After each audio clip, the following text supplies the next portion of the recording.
Good afternoon. So, welcome to session 12, if I'm counting right, of our revision session. We are going to discuss aspect of contract, the doctrine of consideration. So, we'll pray. And Father, Son, Holy Spirit, Amen. Heavenly Father, we thank you for the gift of knowledge and opportunity to prepare for this important journey. Grant us clarity of mind, diligence in study, and humility to learn. Bless our discussions today, that they may sharpen our understanding and guide us toward wisdom. Entrust our efforts into your hands, knowing that success comes from you alone. Amen. So yesterday we discussed a couple of questions in the area of remedies for breach of contract. Those who could not join us, I think I've shared the recording with you on the platform. Or if you go to the Ghana Law and in the Ghana Law TV YouTube channel, you'll be able to access it. So this afternoon, we quickly want to revise consideration and discuss 4 questions. And then we are done with consideration, and hopefully we get a time and just clear privity and other topics quickly. Good. So consideration, as you have learned already, is said to be the quid pro quo element of contract formation. When we say quid pro quo, that is the element of exchange. But before that, let me remind you that when I used to teach my students contract in KNUST and Prairie University many years ago and Lancaster University, I used to tell them that the proper way to understand consideration is to go back to the history of the common law in relation to contracts.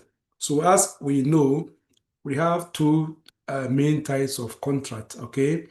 We have a simple contract on one hand, and then we have what we call the specialty contract. Specialty contract is also known as contract by deed or contract under seal.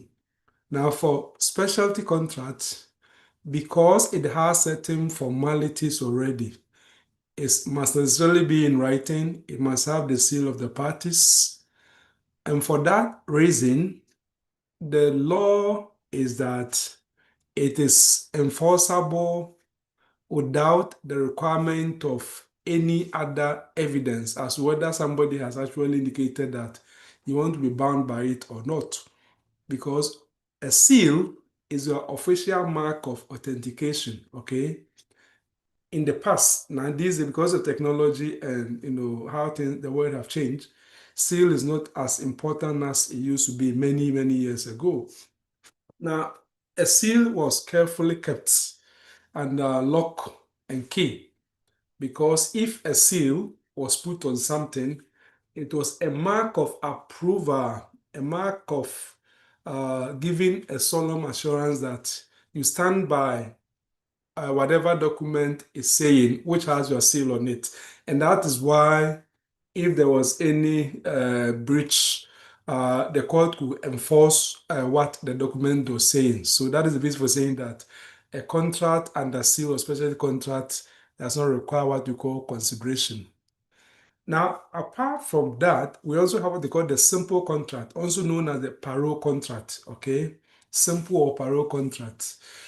Now, for that, it may be by word of mouth, oral, or even if it is in writing, it does not require special formalities like the seal, or should not be a witness and so on. So it is still a simple contract or oral contract, parole contract. Now, for that, the law or the common law evolving had a challenge, and the challenge was that how do we distinguish between made up stories as whether somebody actually promised you or as a matter of fact that he actually promised you. So to draw the line, the courts needed to know, if you like, the motivation or the reason for you saying that someone had actually promised you, and the court should actually hold the person to it. So that requirement that, yes, what did you do or why did the person make the promise to you is what has developed and refined to be called consideration. And that is why we say that consideration is the quid pro quo, if you like, something in return for something, right? Element of exchange. Now, if you are saying that I promise to give you a bicycle and I've not delivered the bicycle, and the court should hold me to it, or the court should let me compensate you for not making good a promise, we must know what actually justifies that I made such a promise. Is it a case that you had made payment of money to me, or you had also promised to pay me money, or you've done something, or what? So that is the idea of consideration, okay? So therefore, when we talk about consideration, it applies mainly to simple contracts and not specialty contract, because specialty contract, by reason of the formalities, as I've indicated, the deed or the seal is not so much a problem. So considerations sit alongside other elements of offer acceptance, intention, and capacity, as you know. So consideration, the case of Dunlop against Selfridge, we come and discuss it again when we are discussing privity of contract.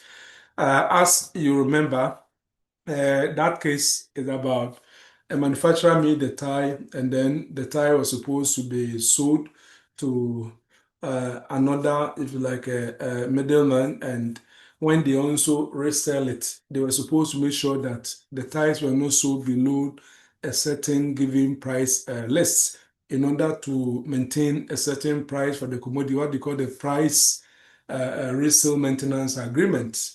So when Dunlop sold to sold the ties through a dealer to Selfridge on condition not to sell below the price list. Selfridge cut the price and actually went against it. So Dunlop realized that some of the ties were in the market were being sold contrary to the price given. So they uh, sued Selfridge, and an issue arose as to whether Dunlop, not having actually sold the tie directly to Selfridge, okay? Because Selfridge got the tie from, I think, Dew and Co. If you look at the law report, Selfridge having obtained the tie from Dew and Co., there is no direct nexus, and that's the privity of contract. Come and talk about that later on, between Dunlop and Selfridge. So, uh, Dunlop could Dunlop enforce the stipulation that Selfridge should, as a third party, should not sell below the price? And the court said, well, there's no contract between Dunlop and Selfridge, and for that matter, could not be enforced. But the court went ahead to restate the definition of consideration and stated that an act of forbearance or the promise thereof is a price for which the price of the other is bought. So just telling us that consideration is the element of exchange, as we have indicated. You also know the case of Thomas and Thomas. Thomas and Thomas, somebody made a will in which that the property should be given to the widow. The executors of the will actually conveyed or promised to convey the house to the widow in consideration of the husband's wishes, okay? And that she agreed to pay £1 per year and keep the house in repair. So there was a problem along the line, and then the matter came to court. And as to whether the consideration which had been provided was a valid consideration, the court took the view that the statement by the executors that in consideration of the husband's wishes was not a good consideration, was not a valid consideration, because they are just a mere, if you like, motive or emotions. But most importantly, the £1 which the woman had agreed to pay as an annual, if you like, the ground rent was enough consideration, despite the fact that £1 is nothing, but it was something of value in the eyes of the law. And Thomas reminds us that consideration need not be adequate, must be something of value in the eye of the law. Yeah, these things. So we are just rushing through as a reminder or revision. And if you look at the other, case law, we get the point that uh, where you have conferred the benefits on the promisor, or where we've had like a forbearance, or detriment, okay, to you as a promisee for the benefit of the promisor, that will also be like the consideration. Various types of consideration, as you know, executory consideration, and that is where both parties have actually made a promise, so mutual promise. I promise to give you a laptop. Then you also said I promise to pay you 1,000 Ghana cedis. Okay, so we have promises, and our promises are yet to be carried out in future. That is why it's executory. So yet to be carried out, but particularly I say on the credit. And we also have executed consideration where, especially the unilateral contract, like a Carly and Kabali smoke ball, okay? Uh, Anyone who will buy the product smoke ball and use it according to the designated usage and get the influenza will be given a compensation of £100. So it just like somebody said, anybody who will find my missing dog, Cindy, my dog sadly died about a month ago when I was away from my house. Very sad. A tiny dog was called Cindy. So if you will find my missing dog, Cindy, I'll give you 100 Ghana cedis. So here, I have promised, that's a one-sided, unilateral, okay, in exchange for an act.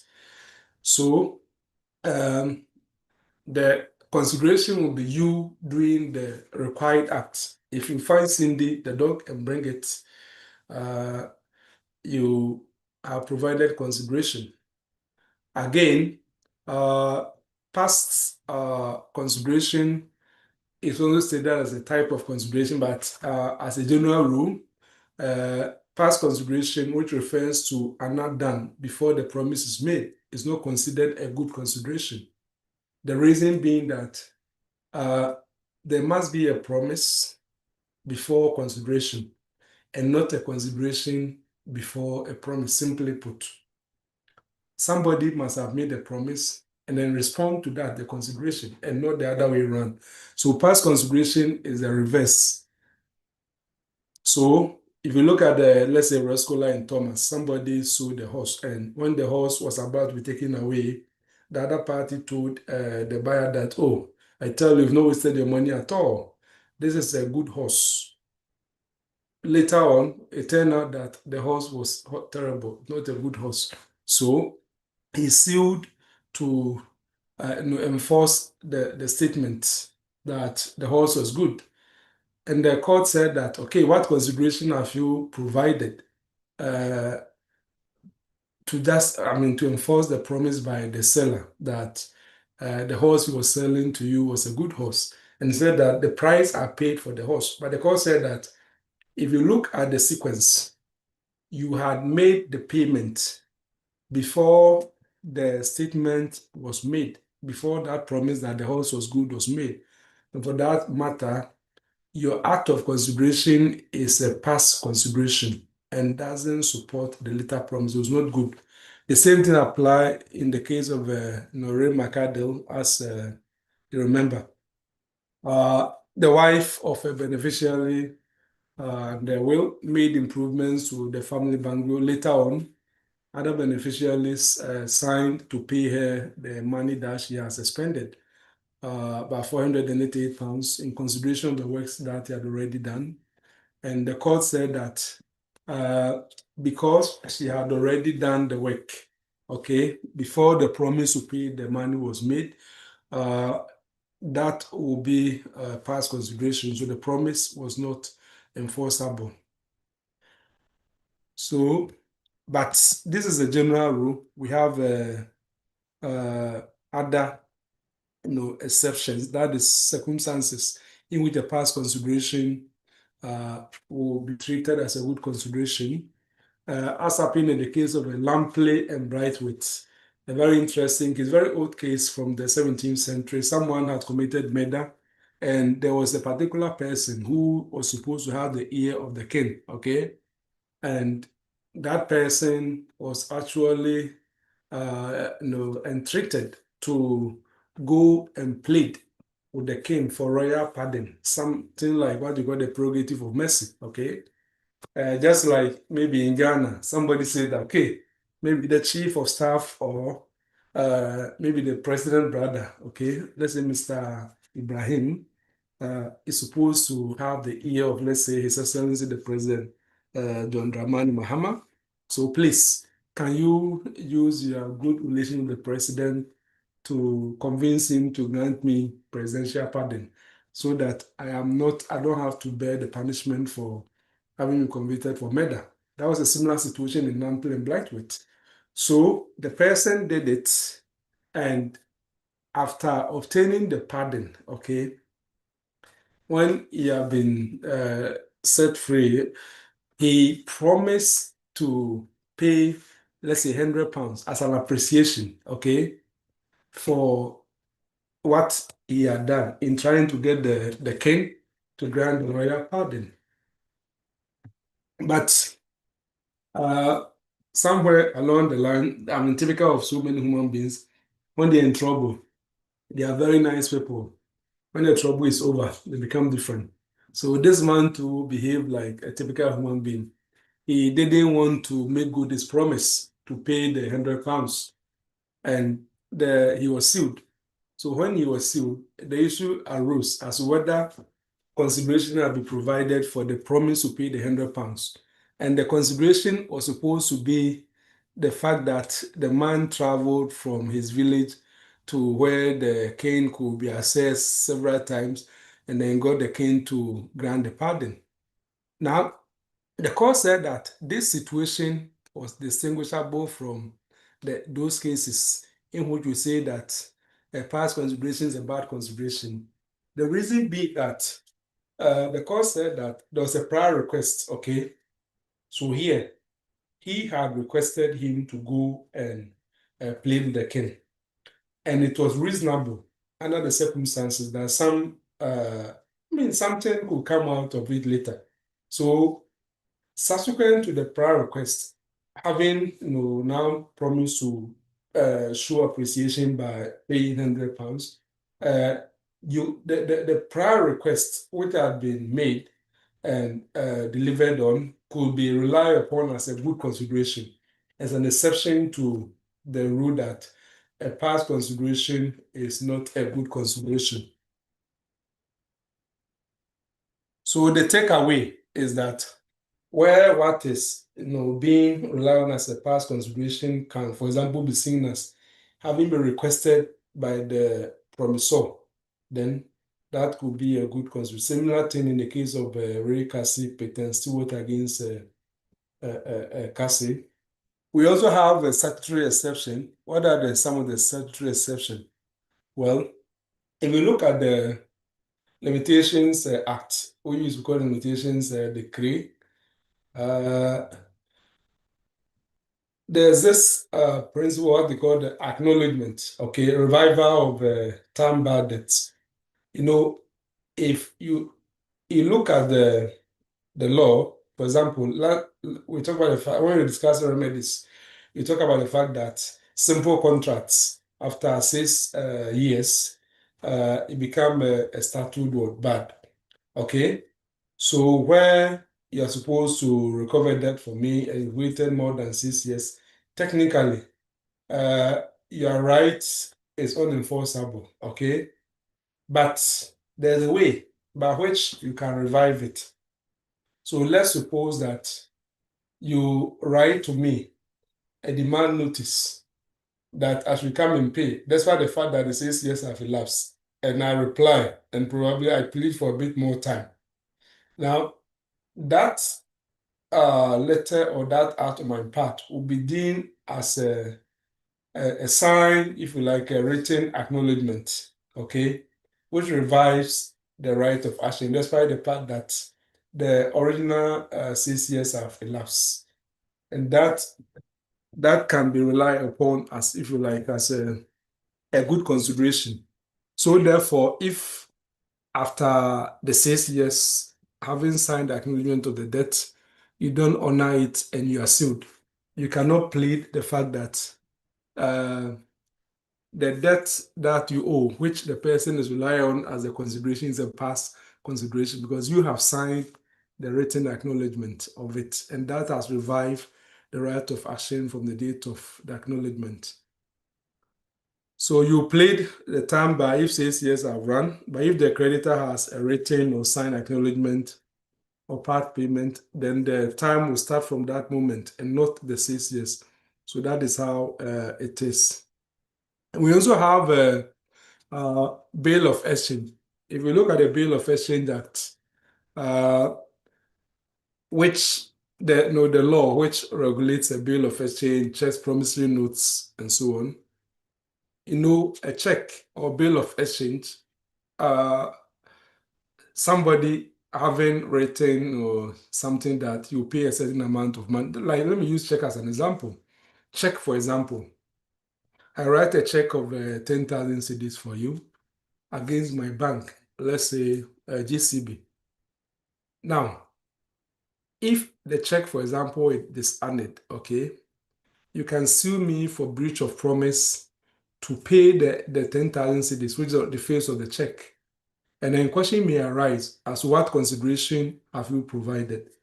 So the consideration you have provided will probably be the fact that you sold some books to me, or you provided some services to me. And that is why I wrote the check subsequently. Now, going by orthodox analysis, as we have seen, one will say that the thing you sold or the services that you rendered actually predated the writing of the check, okay? So the check become like the promise that I made to pay. So the promise is after the act. So that typically is like a past consideration, as along the lines of what we have seen in the other cases like the Rescola and Thomas and so on. However, the Bill of Exchange, for example, Section 25 will tell us that uh, where you have antecedent debt or liability, like the one I explained, you having sold goods or you having performed a service, that is antecedent debt or liability. That is a valuable consideration. So here, it is the law which is saying that a past debt is a good consideration. So if you are not being for this statutory provision, one will argue that the antecedent debt or liability is not a good consideration, but the statute says that it is.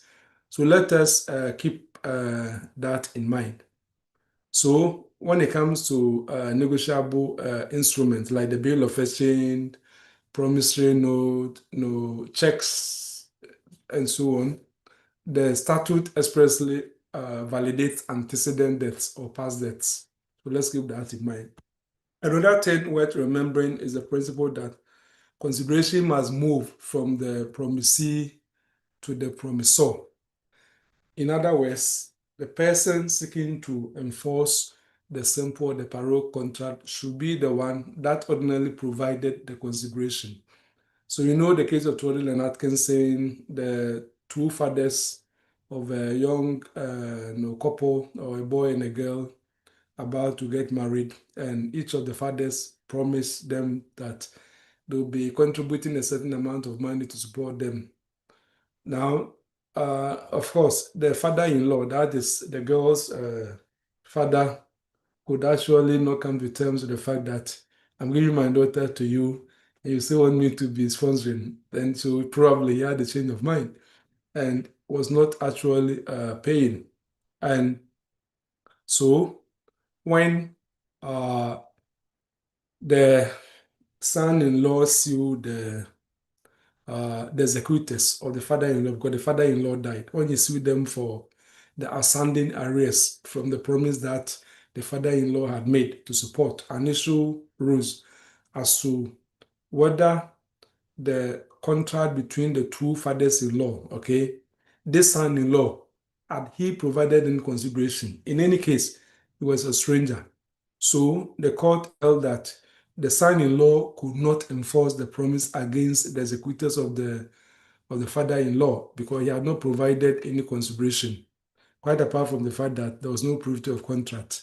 So the takeaway from Todell and Atkinson, as you know already, is that only the one who furnishes consideration can sue on the promise. So that is the classical position of the law. But as you notice, under our Contract Act, Act 25, there has been some modifications of that. And it is permissible for a third party to provide consideration and it will still suffice. And even consideration itself, as you will notice, has largely been modified under Act 25. We also talk about adequacy and sufficiency of consideration, and we often make the point that consideration must be sufficient but need not be adequate, okay? And when we say that, what it simply means is that consideration must be something of value in the eyes of the law. The courts are not interested in trying to compare whether what the two parties are giving in a bargain, in exchange, whether they fairly correspond to each other. That's not the business of the court. All that the court is interested in is that somebody is giving something which can be quantified in money terms, right? So that we know that that is what you have provided. So you take the case of, yeah, somebody is making a notation. Do you want to say something or you're just playing with my screen? Who is that? Any question?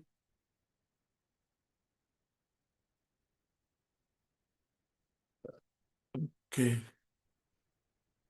The person who made a notation, do you want to ask a question?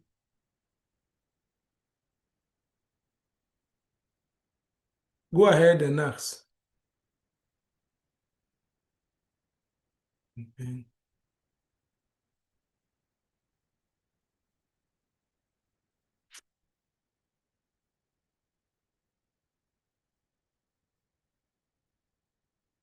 Yeah, so you know, no Chapel and Nestle, where the court said that even wrappers of a chocolate could be like a good consideration. And we often say that when it comes to conveyance, like peppercorn, right?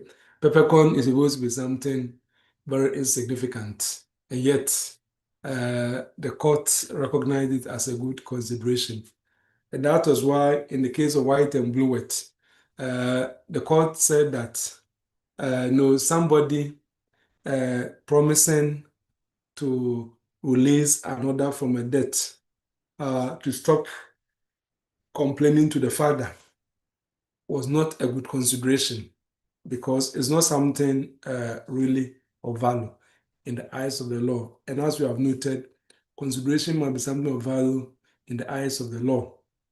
So vague forbearance, for example, just like we saw in the White and Bluet, will not actually suffice as it were. So what are the instances in which the law will say that consideration is insufficient? We are looking at the common law, and then we'll talk about the changes made by our law, okay? So at common law, where you perform a public duty, it is not a good or sufficient consideration, as happened in Collins and Godfrey. Somebody had been subpoenaed, okay? That is officially summoned to come and testify in court proceedings. But the person who caused this person to be subpoenaed was not sure whether the witness will really come. So he went out of his way to promise him money if he will come. So he came, and later on, he did not pay the money he had promised, and he sued him. And when he sued him, a question arose as to whether he had provided consideration for the promise he made to pay him for attending. And the court said that in any case, if you have been subpoenaed to attend court proceedings, that is a legal obligation because subpoena a testificandum or subpoena tecum, if you don't respond to it, you become amenable to contempt of court proceedings and you go to jail. So you have no choice in the matter. So the court said that you coming cannot be used as a consideration because you are just carrying out your public or statutory duty. But in Glassbrook Brothers against Morgan County Council, as you remember, the court said that where you have done something extra, okay, or something no more than what the law requires, that would be a good consideration. As we notice, there was a mine company, there was a threat of industrial action, and the management was afraid that maybe their installation may be destroyed. So they arranged to get the police to come and station some of their personnel on the premises. And the police said that was not necessary because we have an arrangement. If there's any incident, we can just rush onto the scene. But they insisted that no, we want you to be on our premises. And they were actually given, if you like, a bail. And later on, when they decided not to pay and they came to court, they wanted to put up the argument that the police, coming there, they were doing their statutory duty of law enforcement.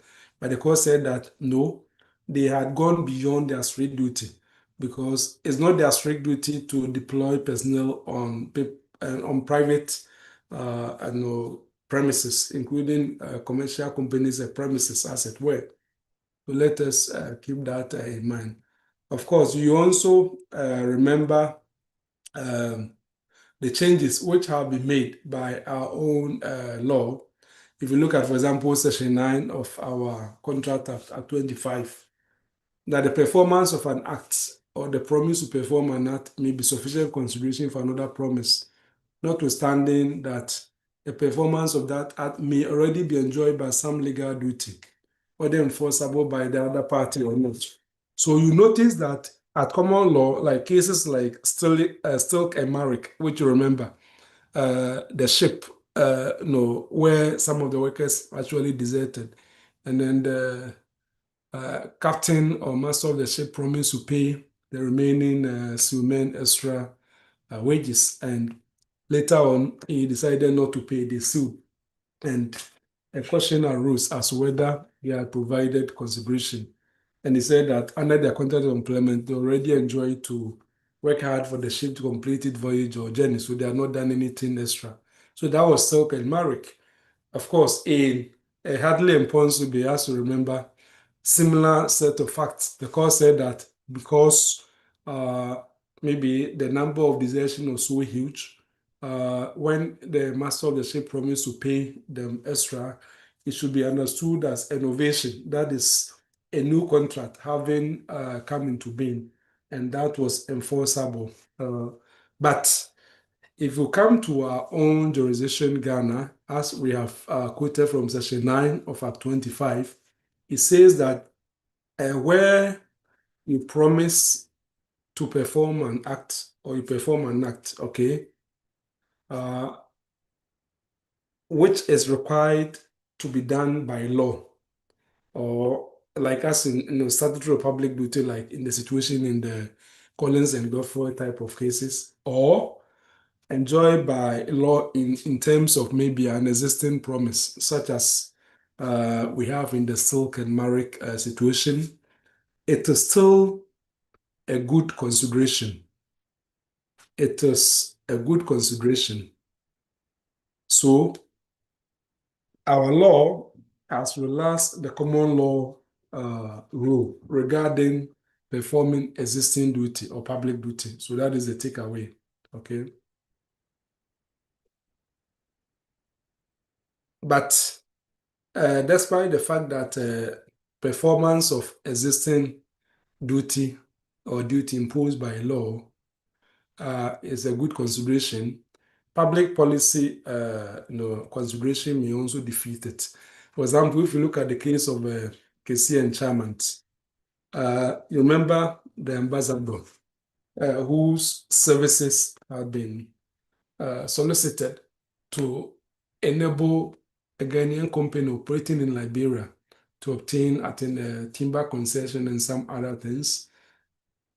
He did that, and later on, when he came back on retirement, he saw as ambassador, he sought to enforce those promises, and question arose as to whether those promises were enforceable. The court said that yes, in terms of consideration, yes, he had provided consideration. It did not matter that what he did could be considered as, if you like a statutory duty. But more importantly, the contract could not be enforced because it was contrary to a public policy, as you know. So that was the situation in Kisii and Charmant, because he was using his office for a private or benefit. So that was the crux of the matter.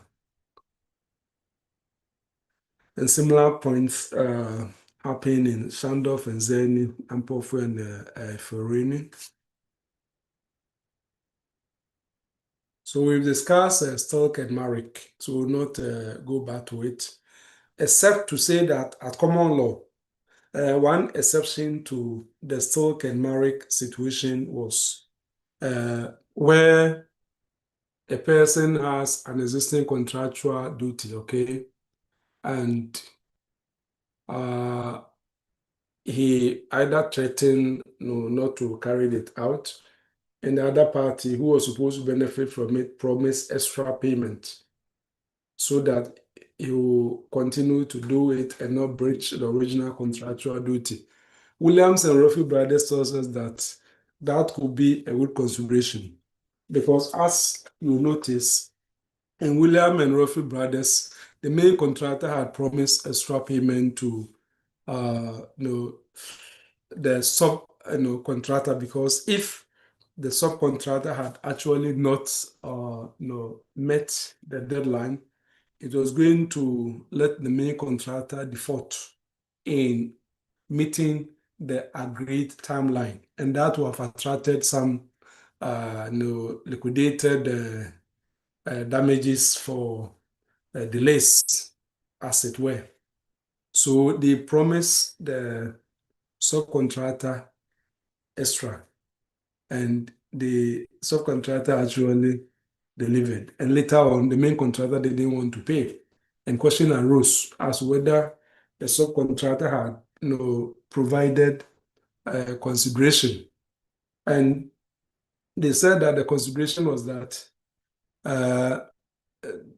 by actually finishing, they had enabled the main contractor to avoid breaching the original contract. So they had some benefits. And for that matter, there's a practical benefit, and they had avoided penalty under the original contract. And that was a good consideration. In any case, in view of the court, there was no duress. The subcontractor or the main contractor had not actually been subjected to duress, unlike the situation you see in the case of DNC builders against the race. That one is a different type of case.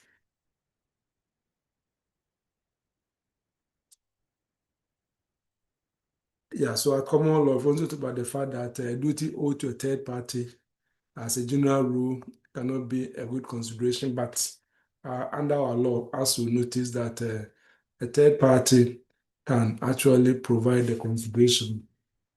Now let's talk about part payment rule. The rule in the Pinellas case, and as confirmed in Fosambia. So the general rule is that where you make a part payment on the due date, that cannot be a satisfaction of the whole debt. It's not a good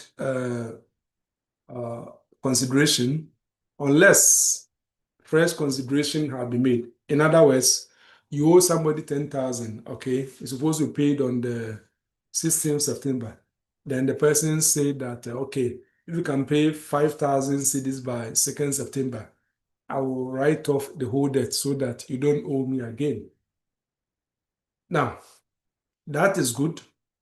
But if, for example, it had been that on the 16th September, pay me 5,000 and then I'll write off the whole debt, then Pinel case is saying that that is not a good consideration.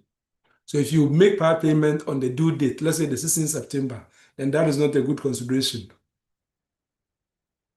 The only exception is that where there has been fresh consideration, maybe earlier payment.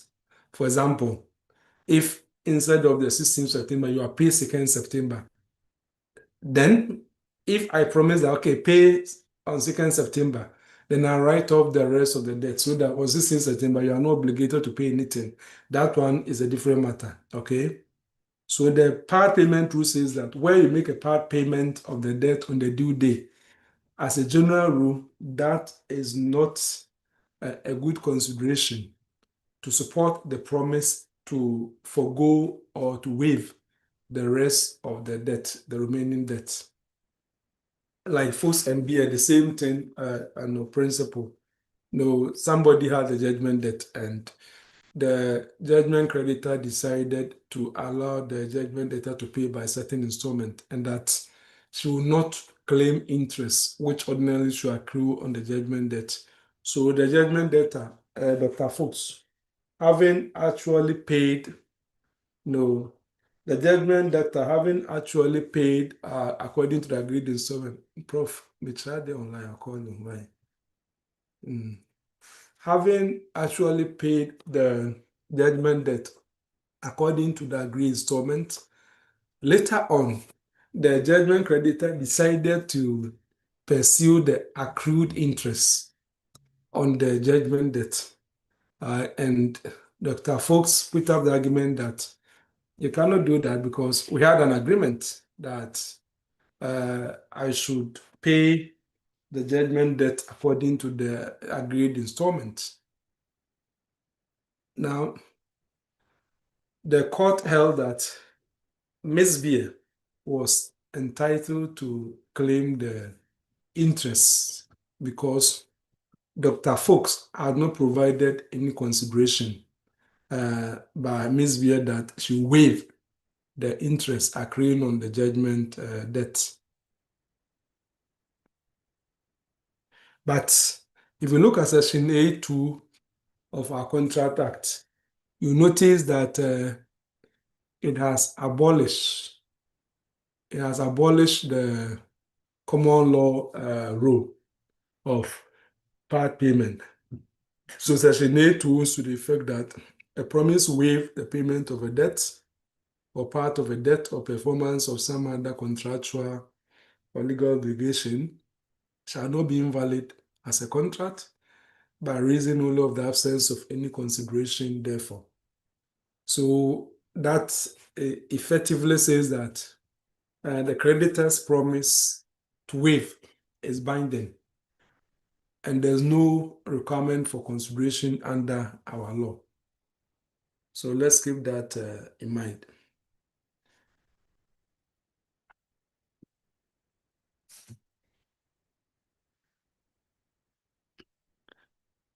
And then let's jump to promissory estoppel.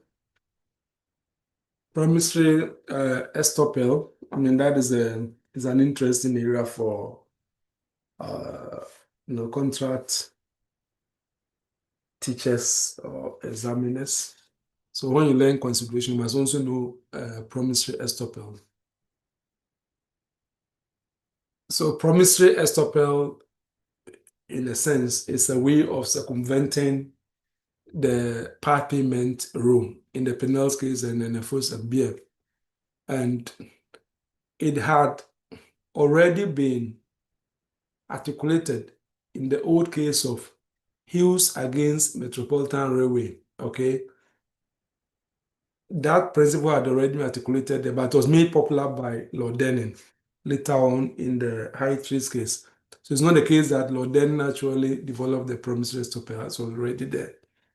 So simply to the effect that if one party leads the other to believe straight rights will not be enforced and the other has omit, equity may prevent insistence on straight right without notice opportunity to revert. In other words, if you have a right against someone and the contract or some transactions, and you create an impression for the person to believe that you are not going to insist, you are not going to really go by your right to have against him or her, and you make he or she to believe what you are saying, and he or she will organize his life or his affairs on basis of the impression you have created that you are not going to insist on your straight legal rights. Then later on, you will not be permitted by equity, right, on basis of a good conscience, to turn around and say that uh, you now want to rely on your straight legal right. So that's a huge against the Metropolitan Railway. And Central Landing Property has to notice that during the World War, properties have been led to a company which provides accommodation blocks in Central London. And because of the bombing here and there, people had actually abandoned Central London for safety. And the company which was running the business, that is the High Trace, running like the business of providing accommodation, we're not getting tenants. And the company which actually owns the properties, okay, which actually owns the properties, they felt bad for them and decided to make life easier and said that, okay, for the so long as the war conditions continue and things are not normal, we are not going to let you pay the full rent. We are going to slash half of the rent off. So we just pay half for so long as the war continues or the war conditions subsist. So that was the state of affairs. Now, after the war condition had actually come to an end, there had been a bit of arrears in payment of the rent. So at some point, having exchanged letters, they reached an agreement that let us go to court and then let us find out whether the court will agree if the half of the rent, which had been not demanded or suspended during the period of the war, could also be recovered from us. So it was a bit like a friendly litigation. So when they went to court, the court took the view that once there had been a clear promise intended to be acted on, a clear promise here was that so long as the war conditions subsisted, don't pay the full rent, and had actually been acted on in the sense that the company had actually organized their business affairs on basis of that promise. Then such a promise was binding, and if it was not actually binding, it will work injustice, and equity will not countenance that. So promissory estoppel is simply to the fact that where a representation has been made that the promissor or the representor will not insist on his straight legal rights against the representee or the promisee, and then the representee or the promisee actually relies on the representation so made. Then subsequently, the representor or the promissor will be precluded, will be prevented, will be stopped from going back on his word to try and insist on his straight legal rights. So that is how it is. So reliance, as will later on be articulated in Allen against the El Nasser, is required, but not necessarily detrimental. Initially, the impression was created that you must rely on the impression created to your detriment, to your disadvantage. But subsequently, the jurisprudence clarifying that all that is important is that you rely on the promise that the straight legal right will not be acted upon. But it need not necessarily to have been to your detriment or disadvantage. So it suffices that the promisee conducted affairs on the faith of the promise. So, I mean, similar point were made in Combe and Combe. And Combe and Combe remind us that promissory estoppel is a defense, okay? And that is why we highlight the famous aphorism. It is a shield and not a sword. So promissory estoppel is a defense. It's not the cause of action. In other words, the promisee cannot go to court and ask the court to enforce the promise to vary, or not to insist on the strict legal rights against the promisor. No.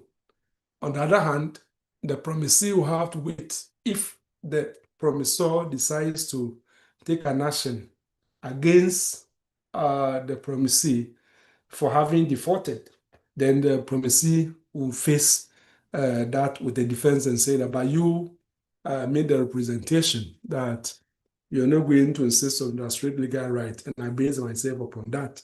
So you are a stop. So that is how it works. So it is a shield. It's not a sword. Again, two metal against tungsten, and then Ajayi and Briscoe also suggest that promissory estoppel does not extinguish the right, but it's only suspensory.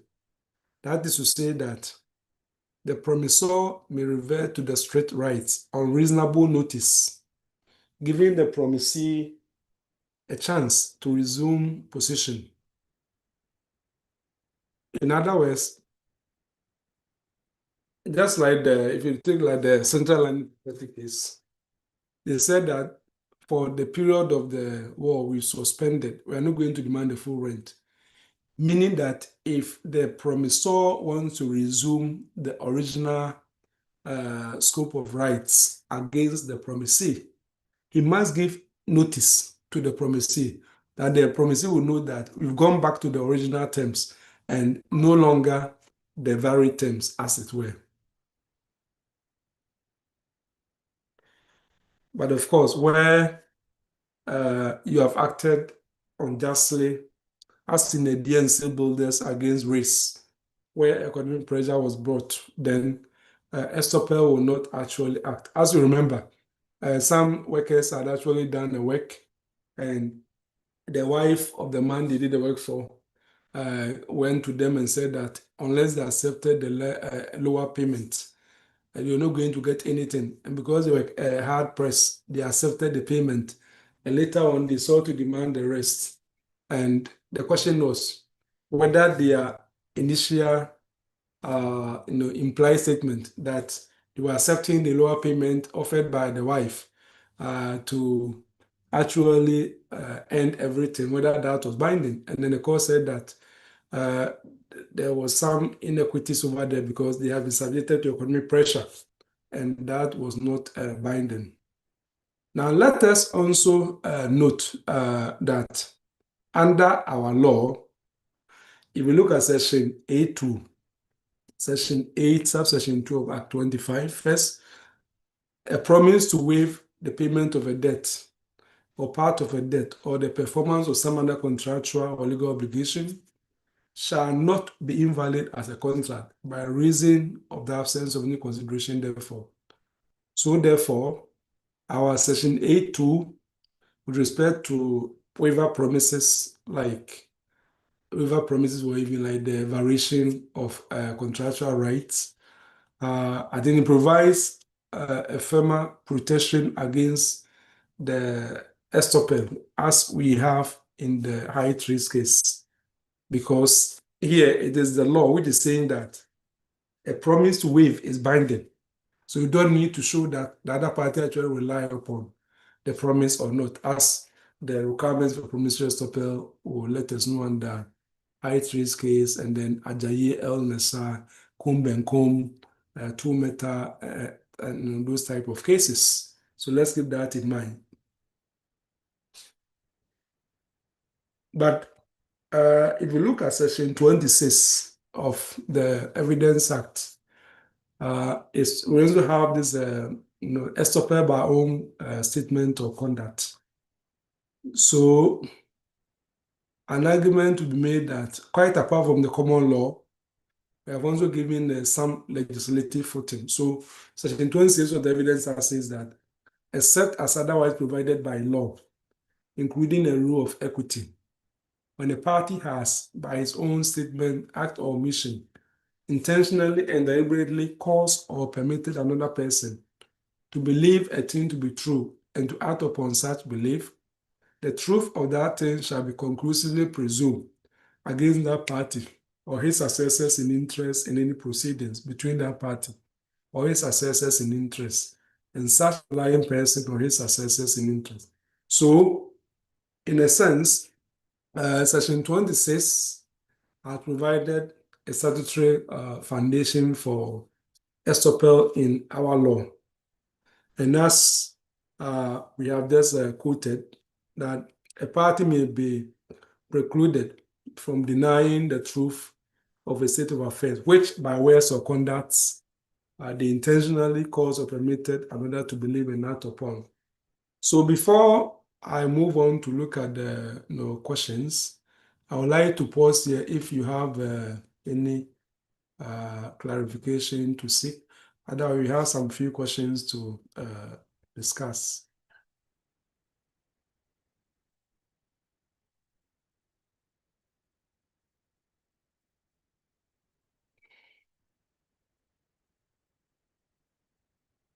Okay, I don't see uh, any, and so let's look at our question.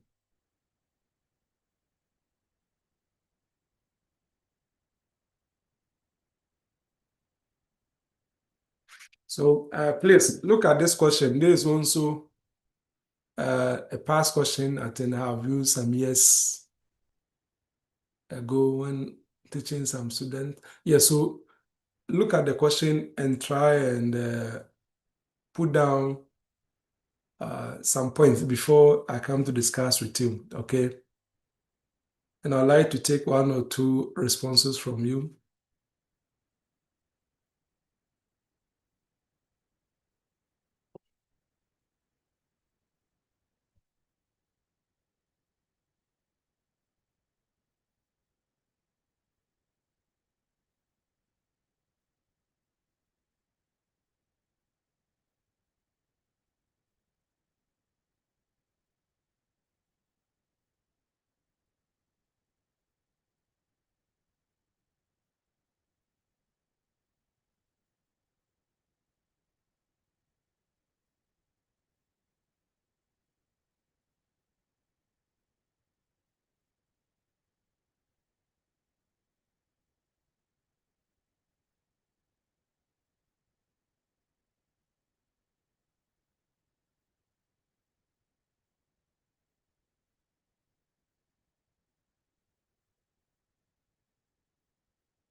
going to culminating in the establishment of our committee under Article 146 Clause 4. The nation was further duly informed when we commenced our work on the 15th of May 2025.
Okay, we have some time now. Can we get some responses?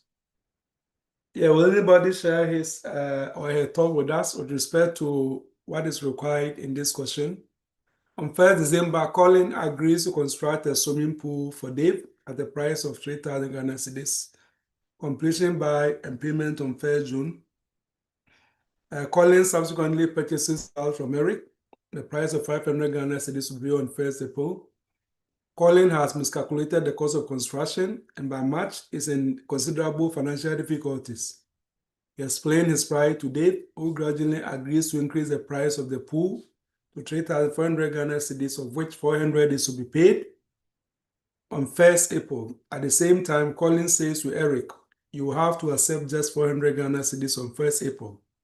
I won't be able to pay you anymore. Colin, having received the money from Dave, pays Eric the 400 Ghana cedis, which he then reluctantly accepts as full settlement for the tiles. By 1st June, the pool has been completed, but Dave pays Colin 2,600 cedis. Eric now claims an additional 100 Ghana cedis from Colin. Advise Colin.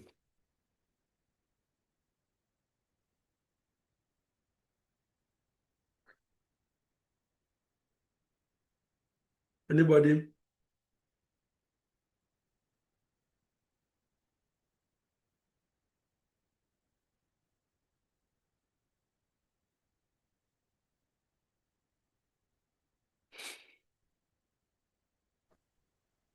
Yes. Yes, please go ahead. So I think it deals with consideration and one of the reforms the Contract Act 1960 has made to the common law position of construction in Ghana, especially with acceptance of part payment of a debt. So I strongly feel that he agreeing to accept part payment of the debt now, he cannot come back to sue or come and claim for the rest of his debt. That's my humble opinion, sir. Okay. Right, thank you. Any other?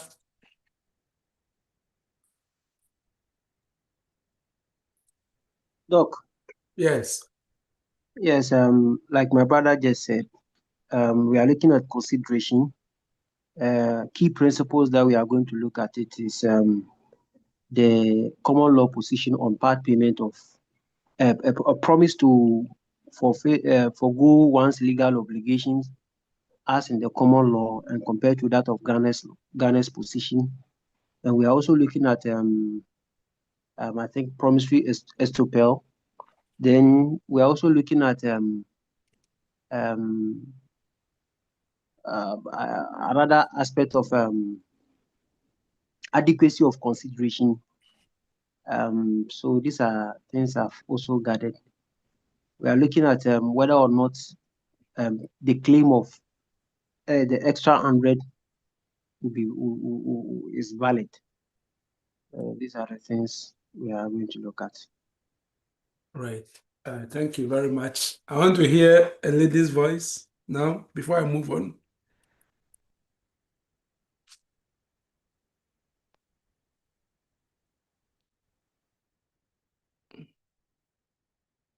I'm a father of 3 daughters, so I always want ladies to be active too, please.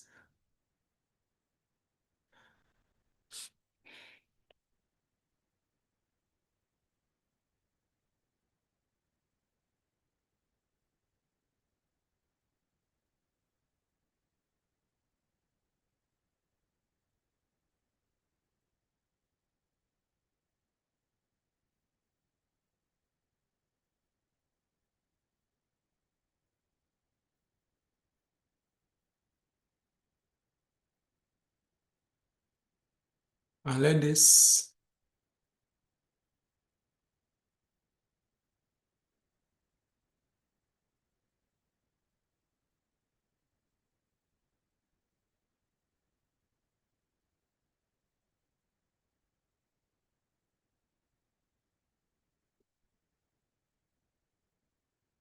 okay, since you are not talking now, I'll talk to myself. Good. So the issues which, of course, in terms of the area of the law, I think the contributors are right. So issues we will be looking at include whether Dave is bound by his promise to increase the pool price from 3,000 to 3,400. So the original was 3,000, but later on he made a promise to pay more. And then whether Eric is bound by his acceptance of the 400 cedis in full settlement of the 500 cedis debt, and whether Colin can recover the balance from thereafter underpayment. Now, my dear students, please, I want you to pay attention to how the issues are actually, catch or framed. You see that an effort is made to try and use the relevant facts together with the principle of law working at the background of our mind, you see, to form or to formulate the issue. So that when we read the issue as you have made it, clearly it signals us that you know the right path, So as we have indicated, you have to take the issue one after the other. So whether Dave is bound by the promise to increase the pool price from 3,000 to 4,000. So that is the issue one. And then you discuss. And so in discussing it, you tell us the law. As I said, this is just for teaching, but you don't need to be writing like rule. Just go ahead and state in topic sentence. And this is just an outline. We don't expect you in exam just to do this. This will not be right. We want you to write the principles in proposition form, right? In a proposition form or topic sentence, okay? But just an outline, we notice that if you are going by even like the common law, Stoke and Marek will tell us that carrying out existing contractual duty is not sufficient consideration. And then the exception is Williams and Rutherford Brothers, that where a practical benefit has been conferred on the promisor, then that could actually be a good consideration. But that is really not important, as our friend has actually pointed out that if you perform a promise which is already required or enjoined, it is valid even if it is a legal duty, and that will suffice as a consideration. So if you look at what we have here, one would say that Dave gained a practical benefit because of the completion of the pool, despite Colin's financial troubles. And for that matter, Colin's continued performance is a sufficient consideration, and Dave is bound to pay the promised 3,400.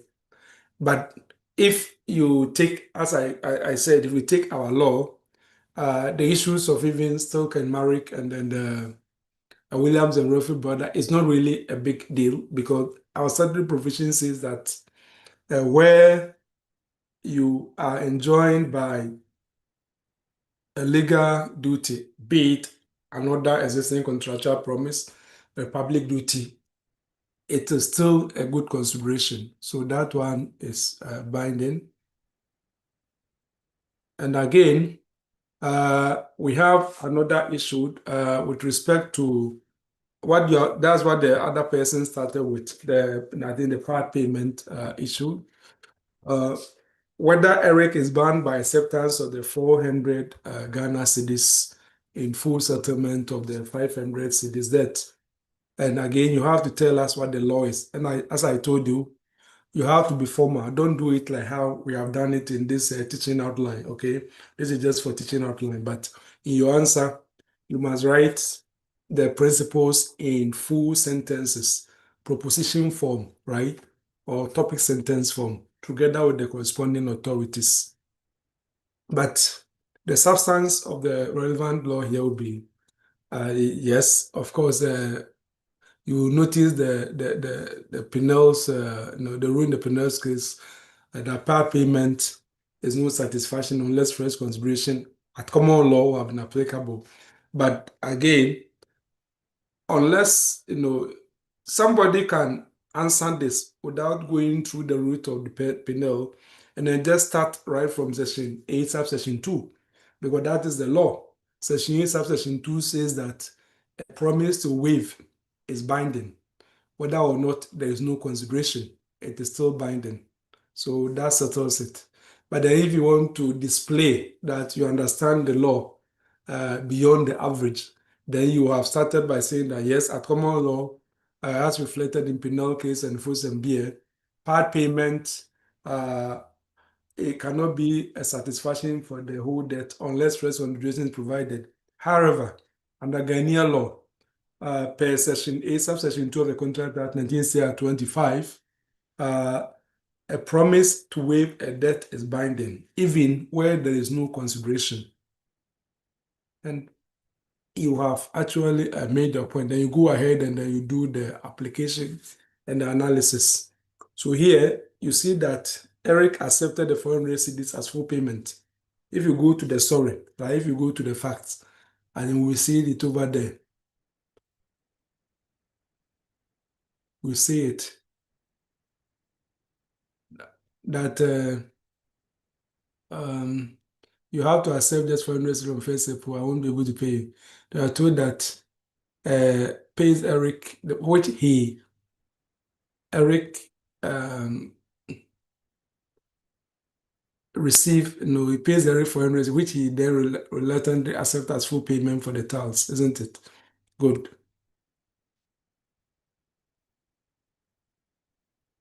So Eric accepted the 400 as full payment. If we argue, of course, over here we can disagree.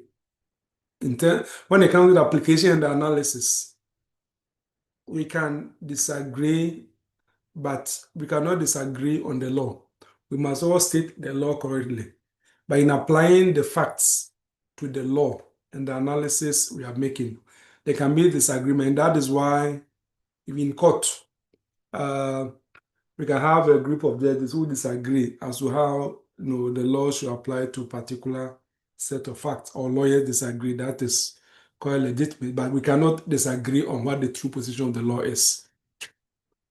So here, it may be argued that no serious coercion was actually shown, in which case DNC builders against probably could have come in, but mere financial difficulty is not the worst. So under Section A2, Eric cannot later demand the balance as it was. So the promise is actually binding. So Eric is bound, and Collins does not owe the 100 Ghana cedis. So that is how, if you like, you go about it.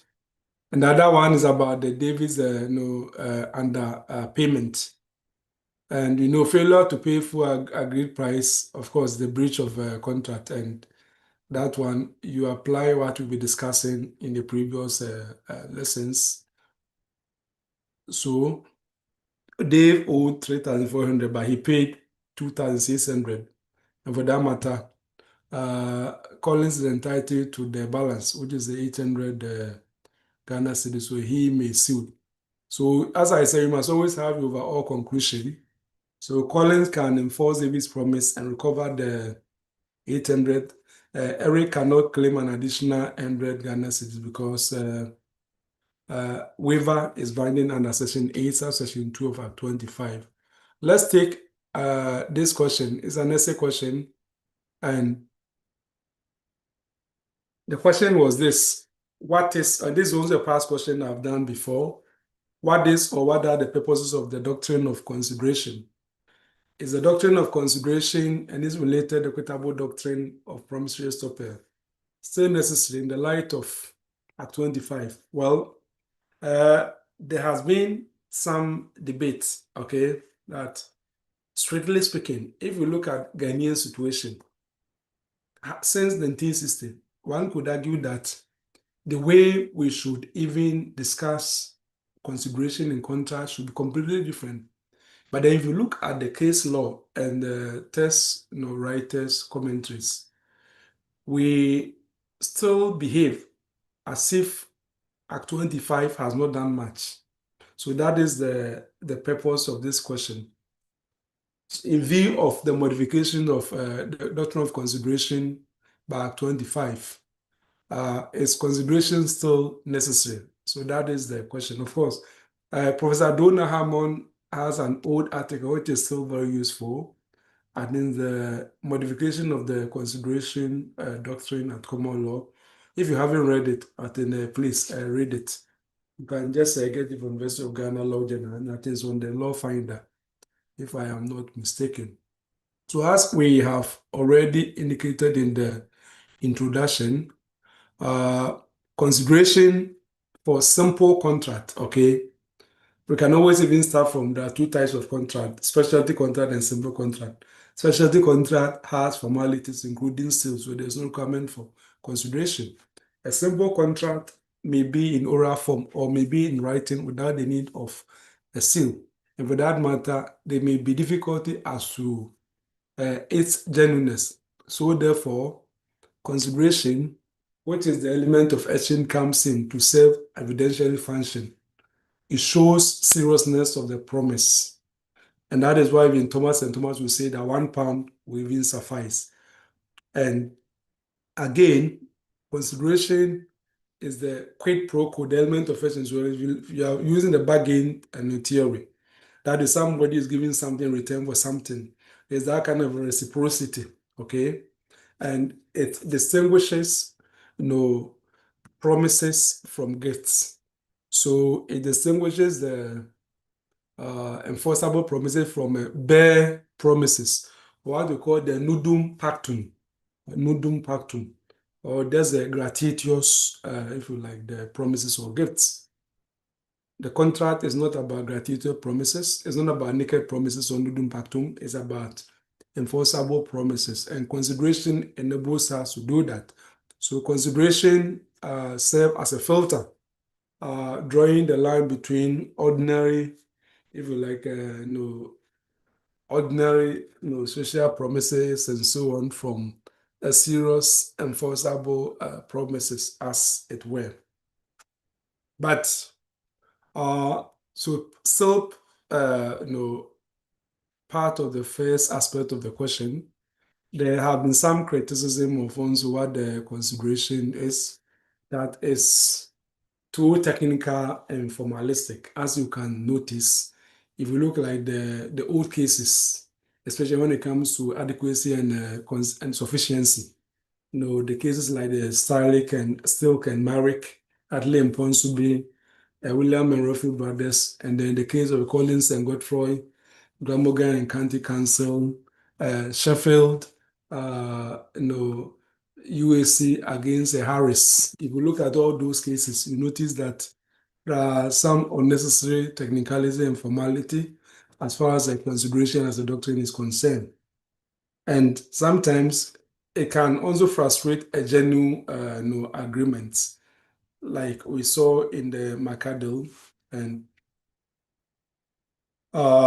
because of the unnecessary injustice and technicalities associated with it, there was a equity actually had to circumvent the common law, as we have, for example, seen in the promissory estoppel, how equity will come in and prevent reliance on straight rights, where a promise induces a reliance. So someone has a straight contractual right against another person, creates the impression that I'm not going to insist on it. The other person relies on it, and later on, the person goes back on it. Equity, which operates on conscience, or that was not good enough, that was unjust. So promissory estoppel was developed, and promissory estoppel, as we have seen, is a shield, it's not a sword. There should be clear promise, reliance, and inequity. But again, we come to the crux of the matter. In our law, Section A2, for example, has made certain changes, that the promise waive obligation is binding without consideration. So the rule in the Penals case has been abolished.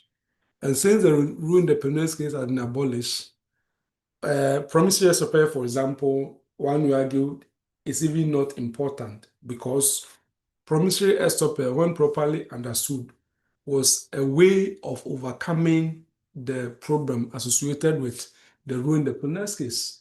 And if we read the full judgment of Hill and Metropolitan Railways, and then the full judgment of Denning in the Coombe and Combe, High Trees case, and so on, you notice that promissory estoppel was a solution to some of the problems associated with the rule in the Penal case.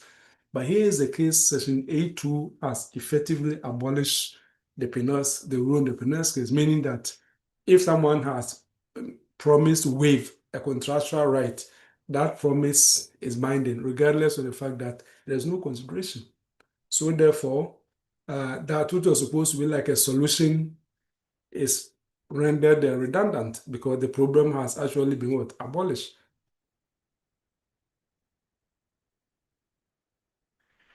Again, if we look at the Section 9, the promise of performance is a valid consideration even if it's already legally obliged. So the problem in Silk and Marrick is not really a problem because of Section 9. The problem in the case of Collins and Godfrey is not a problem because of Section 9. So you notice that consideration has significantly been actually shaped.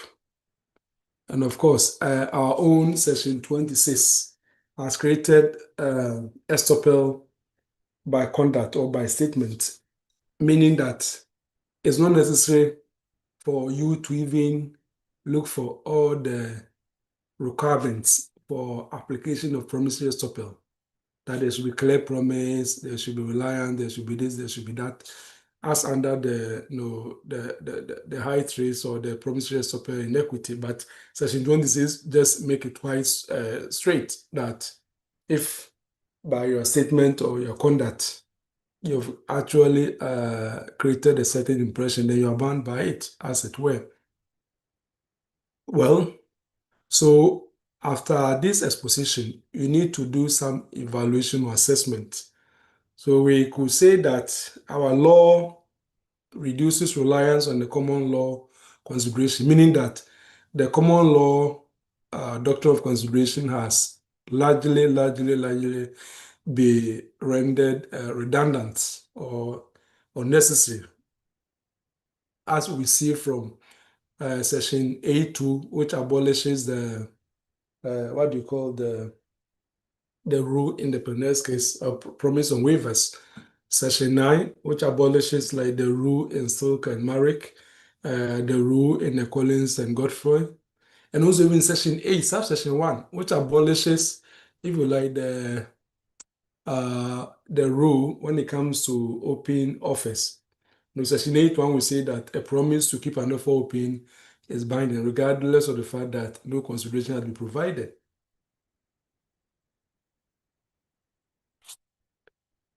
So, promissory estoppel remains relevant for temporary variations, but at 25 provide a stronger contractual protection. And for that matter, the doctrine persists, but it is less central in Ghana than in England.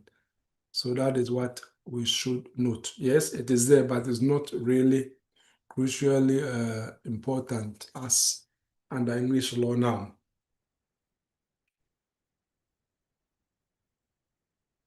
Okay, then I have two more questions to discuss, but okay, it's very short. So I need to go and do some other things.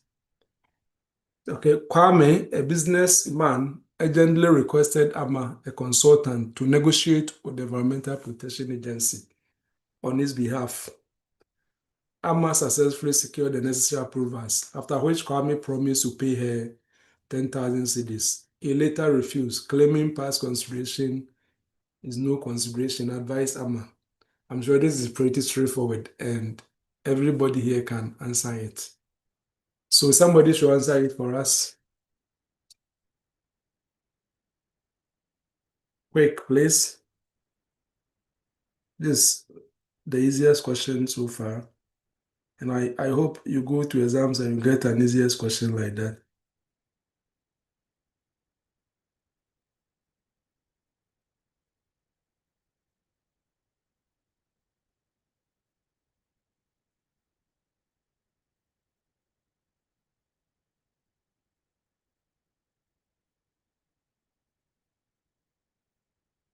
Yes, Tijani. Thank you, my lord. Yeah, as to whether or not the promise made by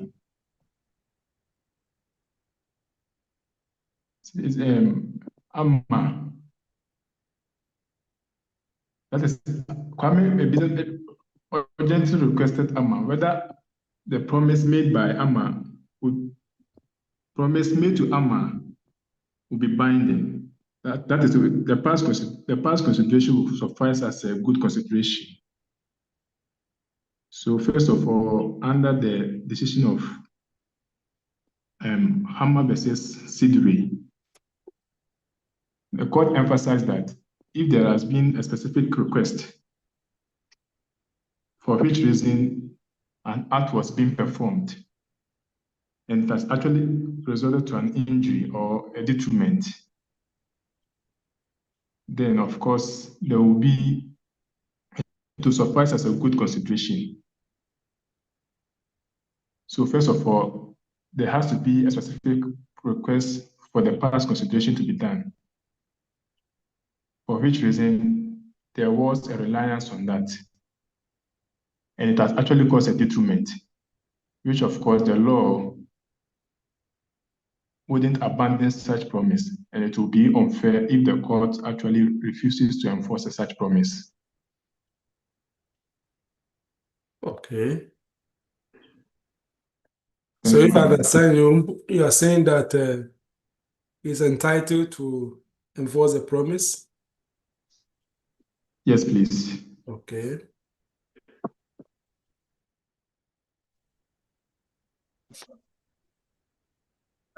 Good. So the issues are very straightforward. First, is Amma's act of negotiating with the Environmental Protection Agency, is it the past consideration? Two, does it fall within the exception to the past consideration rule? So we know, as he's told us, like the principle, that the rule is that consideration must not be passed. A promise made after an act has already been performed is generally unenforceable because the past. That's the general rule. Roscoe and Thomas, but we have exception where a request has been made with the implied promise of payment, or there was a prior request, meaning that if that was done at the promisor's request and it was understood expressly or impliedly that payment will be made, then the subsequent promise to pay is enforceable, as we saw in the case of a Lampley against Brightweight. And then the Ray-Cassie kittens, and we have also noted that we have a statutory exceptions as we discussed not too long ago. So let's keep that in mind. And for that matter, we can simply say that Kwame specifically requested Amma service. So both parties will reasonably assume payment, and Amma can enforce payment, as our friend Tijani actually indicated not long ago. We have one more questions. So just look at it. I mean, it's taken care of by some of the things that we've discussed already. So we're not going to discuss that, and we draw the curtain down here. I'll come your way again in the course of the day when I get the opportunity.